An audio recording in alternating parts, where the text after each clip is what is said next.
despite Democrats wanting him to stay away. The former president reemerging to speak at a Juneteenth event in Texas. Listen. We need to be honest about our history. Yes, especially if there's an ongoing effort to erase our history. Not just here, but this guy. Too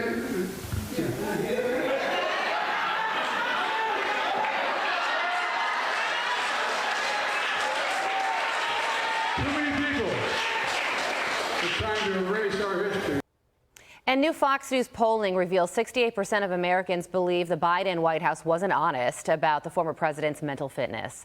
Fox News contributor and senior writer for the Washington Examiner, Joe Concha, joins us now.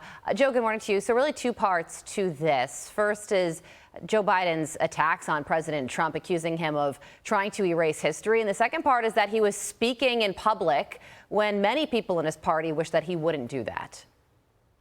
Yeah, Carly, I mean, one would think that Joe Biden would go quietly into the night.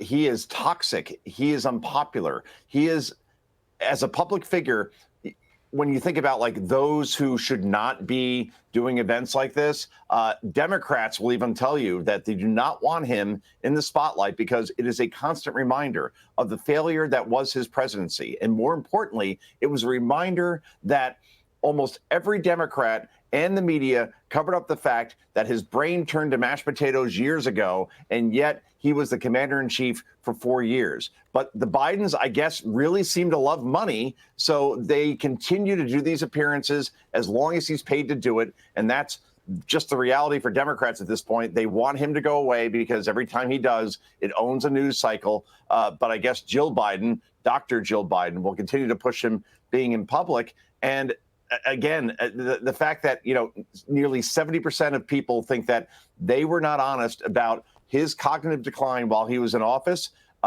is just so telling as far as what the Democratic Party did and how this will haunt them for years to come. Yeah, they're not real happy that Joe is speaking anywhere. Texas, Alaska, they want him quiet.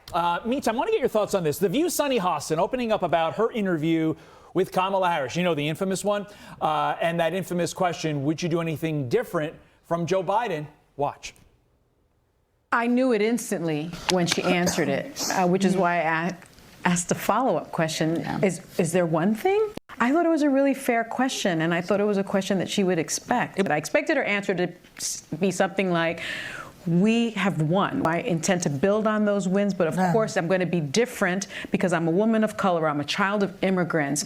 Assume that was the answer, and then I didn't get that. Yeah, obviously there's that implication there that Sunny tried to help Kamala. So what's worse, that Kamala didn't prepare for that obvious question that everybody knew was coming, that she should have had a stock prepared answer for that was better than nothing, or that Sunny Hostin, part of the ABC News division, mind you, is so open about wanting to save Kamala in that interview? Oh, wow. This got a big chunk in my book. The irony that The View took down Kamala Harris, of all places, the one place that Democrats have never failed as far as interviews, Kamala Harris somehow did it. I'll be quick here, guys. You have to love the fact, to your point, Todd, that Sunny Hostin, who is part of the ABC News division, openly and publicly lamenting that she failed in her job to get Kamala Harris elected. That's not the job of anybody who's part of a news division, but apparently Sunny Hostin thought it was, and Donald Trump won because The View took down Kamala Harris. The irony is so thick you can cut it with a knife, guys. Joe, thank you for joining us. Thanks, we appreciate Joe. it. Have a great weekend. I'm Steve Doocy. I'm Brian Kilmeade. And I'm Ainsley Earhart. And click here to subscribe to the Fox News YouTube page to catch our hottest interviews and most compelling analysis.